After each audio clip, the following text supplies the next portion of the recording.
I want to thank everybody for coming. Obviously, this is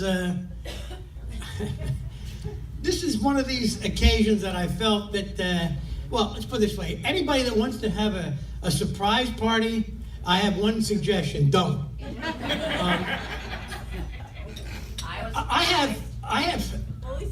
I've had more stress doing this than I ever did building a company, getting married, or anything. We started this in Key West. The idea came up around mid-January. I thought, you know, it's a cool thing. This is a person, Cassie, who, there's people in this world that need to be acknowledged once in a while. They don't look for it. So we figured, all right, let's do this. And then we think, well, you know what? We get older now, and it's interesting tonight.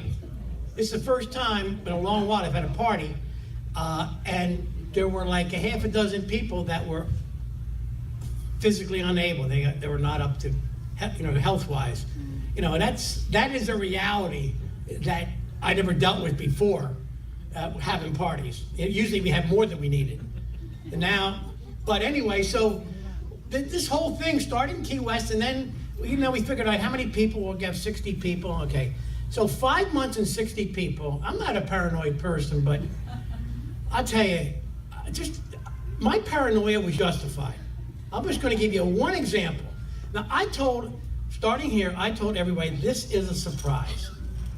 I learned how to delete emails and texts. I am now to the point where I was deleting text messages before I was finished reading them. So I don't even think I exist anymore. I mean, but anyway, the other day, I get an email from this place,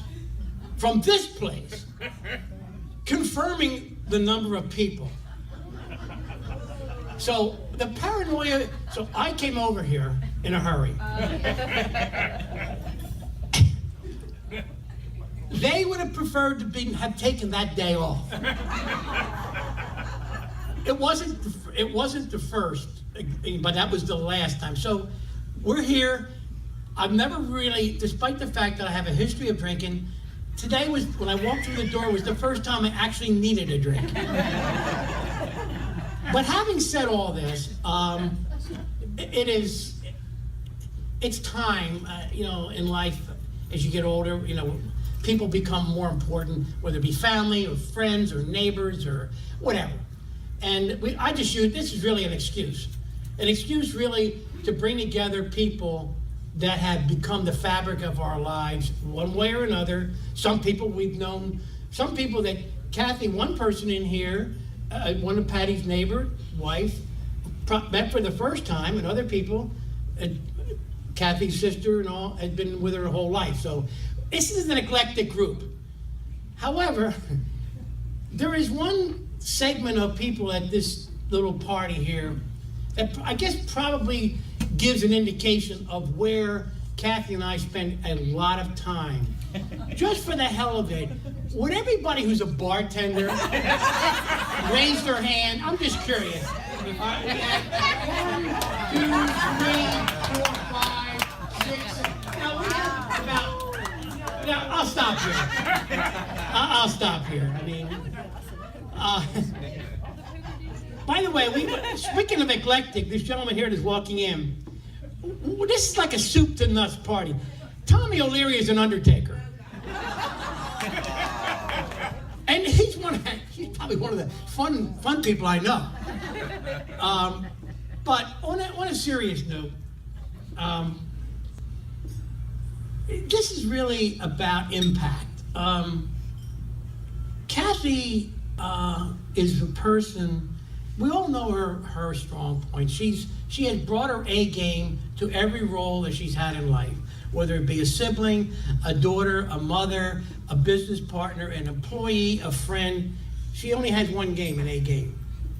And the people that have been touched by her, it's a much more, I'm not going to dwell on that because it embarrasses her. But what I am going to mention is a trait that I really myself never knew existed until one day, a long time ago. And that is, Kathy has the ability to impact people with her presence. That is the only other person I've known that could do that was my father. Now, I don't know how to describe that, so I'm going to give you an example of what I mean. When I was 17, I was on a basketball team in Philadelphia, and we had a championship game at a place called Memorial Hall in Fairmount Park in West Philadelphia. And at that time, I was living in the suburbs, and most of my teammates were black boys from the city. So that night, and people that are familiar with basketball games, after they have the layup drill, they have a buzzer goes off, and that means that everybody's got to clear the floor and get ready to start the game.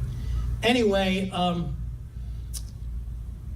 my dad came to all the games, but that night he was late because it was like sleeting outside. The place was packed, but he had his little spot he always sat in without any fanfare. So anyway, this buzzer goes off, Pop's not there, so we had a center, 6'8", 225-pound black boy from the hood in North Philly, Stanley Singletary. And he went over to the ref and said, we can't start until Mr. Mack's here. And you know, I'm 17 and I'm absorbed in my own world, and right about that moment, I came by and got sat down, and I went up to Stanley. I said, "What was that about?" So Mr. Mack is the first person in my life that I can count on to show up for me. No, I didn't quite understand that. So after the game and the way home that night, I said, "Dad, have you and Stanley, do you have any interactions?" He said, "No, never talked to him." He said, "But I just love his intensity for the game." And I thought about that, and the longer I thought about it, I realized that here's a person. That's what I mean by the presence. My father was there. The place was packed. And to this person, he was a constant. And I think if everybody reflects on their lives, I'm lucky because I've never had a day on this earth where I didn't have one of those two people, whether it was my father or my wife. And for a few years, they crossed paths and bonded. My dad, when he first met her, he said, she's the best thing ever happened to you. And here we are 30 years later, and I think he was right. Well, he was right. Anyway, anyway, I think that if you're lucky enough to have somebody like that, who just by their existence makes a difference. It's so subtle. It's like air. And you can't touch it or feel it or smell it. The only time you recognize air is when you don't have enough of it. That's the only time. I'm just going to tell two. First of all, I want to wish Martin, which is Kathy's brother here, happy birthday. Today actually is his birthday. By the way, part of the whole thing is to throw her off and to keep her not guessing, is to have a birthday party, not even in the month of her birthday. So, Martin and I have a little bonding. The first time we met, I actually met Kathy's mother. We were at Frank over here, our neighbor, was a bartender at the Mendenhall Inn. People in this area know where that is. So the first night I was set to meet Kathy's mother, Martin came and one or two others. We're sitting around this restaurant. There was a violin player going around. And Martin and I got into a spirited exchange. And this is the coolest, most succinct sentence I've ever heard from a human being in my life. We're starting to go at it. And Kathy's mother looked over to him and said, "Wait till he pays." I loved her from that moment on. And one last story, and then we're going to start with the dinner, and that is Kathy and I, our first date. When I first met Kathy, I asked her out, decided we're going to go down to the shore to a place used to call Betty Hutton. It was called the Sandcastle on the Black Horse Pike. It was Betty Hutton, an old actress. Her home was converted to a restaurant. Anyway, I'm down there with a friend of mine during the week of Memorial Day weekend. And so I'm asking him, I said, I got this really, really hot chick I'm going to take out Saturday night. I said, well, where should I take her? Well, we're having lunch at this Sandcastle. So he said, well, this place is cool. It's right on the bay. So this is a long time ago. So I went up to the maitre d'. I said, are you going to be here Saturday night and Memorial Day? Yeah, I'm going to be here. He said, listen, I gave him $20. Back then, big deal. I gave him $20. Listen, I want a table by the window overlooking. This is important. No problem, sir. Okay. So I'm now feeling like this. I am going to be impressive. I've never in my life set out to impress somebody. I did that night. So anyway, we get in there, and first thing I'm packed. I'm looking around to see this guy's face because I want to have a connection. He's there. So I go up to him, I say, hey, remember? Oh yeah, Mr. McGonigal, no problem. So, okay, so we go. We order. That time we were drinking Stingers. So her and I had our first Stinger.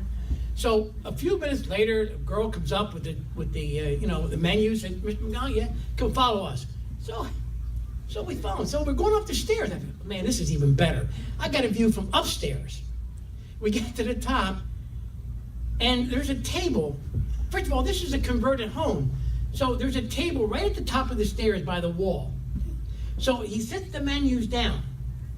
The woman sets the menus down, so we sit down. Now I am beside myself. Not only is there no window, but everybody didn't go to the kitchen or the bathroom or the parking lot, goes by this table. Yeah. So I am now fired up, but I'm one of these people. I like to think I'm smart enough to take a bad situation and make it good. So I think, you know what? This is a chance for me to impress her. So I decided, hey, I want another table. So I figured, now I'm good. So now on this table we had both of our drinks, and we had a little vase of a single flower and an ashtray. So about 5 minutes later, this guy comes up and said, Mr. McDonald, yeah, can you get your drink? And he said, take the ashtray. The ashtray. I figured, we're going to go to where I paid $20 to get a view. He takes the table, leaving Kathy and I sitting there, pretending there was a table between us. I'm holding an ashtray and my drink. She's holding the vase and a drink. And I realized there's nothing I could possibly do now to be cool. All I wanted to do was get something, a table, anything. What seemed like an hour was probably 2 minutes. Anyway, I was never so happy for the seating that I had once they brought the table back. So that was our first date. Now we're going to have I think there's filet and crab, and if somebody wants, some people that don't eat shellfish or whatever they do, they have some flexibility in the what do you call it, in the menu. And then later on we're gonna we also have a video. By the way, this would never have happened without my daughter Patty. Never.